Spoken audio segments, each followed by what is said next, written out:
Hey everyone, welcome back to the What Is series. Today's video is going to answer one question. What is Assassin?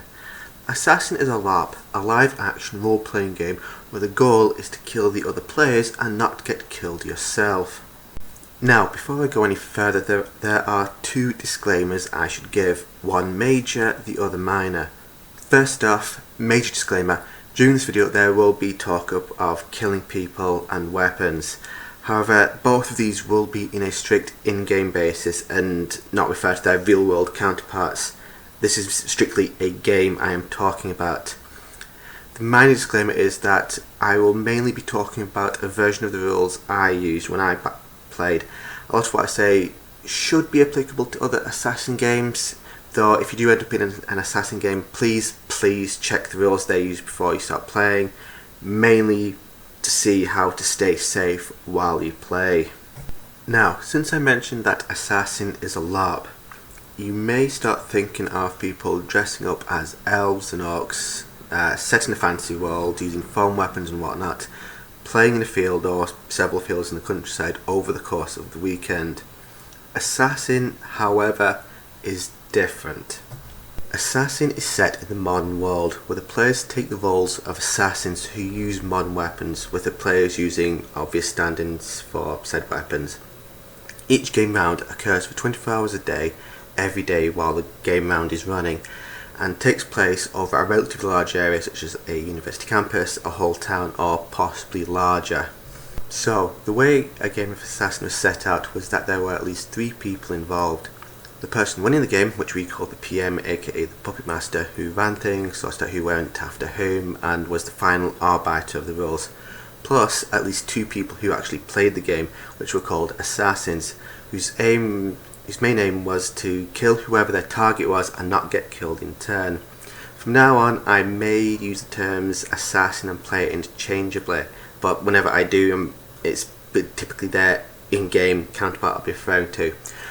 Also, at times there were extra people involved, someone who sold information and someone who sold in-game tech or special tech. These were more add-ons to the game than regular parts of it. The usual setup was a round robin, or I guess you could call it a round robin. Each player had one target and had one other player gunning for them.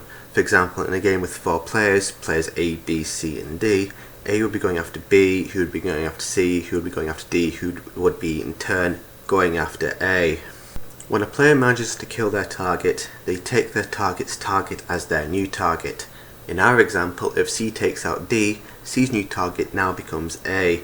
This allows the game to keep going and kind of builds up the paranoia for the players. There were a few other variations I played, including Battle Royale and super powered games, but the round robin was the usual setup. Now, when it comes to assassinating your target, you had to do so where you wouldn't be seen or heard by witnesses. What counts as a witness? Essentially everyone that's not playing the game, so basically the general public.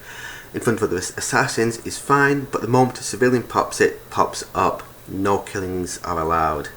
Each round lasted 24 hours a day for 6 days of the week. That's right, there was only one day of the week when you weren't actively playing and could rest easy. The other 6 days of the week you were at risk of being stabbed, shot, sniped, poisoned, exploded and worse at every moment of every day. Our rounds were midnight Tuesday to 11:59 Sunday. All of Monday was safe, and this was to allow people to be brought into the game and the PM to sort out targets for the upcoming round. The moment it ticked on to Tuesday, however, the game was on and no one was safe until they died with the last person standing and won, or it ticked over to the following Monday. The game's playing area can be pretty extensive. When I played, it mainly centered on the university I was attending at the time, though there weren't any hard and set game only inside this areas. The playing area typically needs to be big enough to allow people to run away and hide, but not too big as to make it difficult for people to run into each other.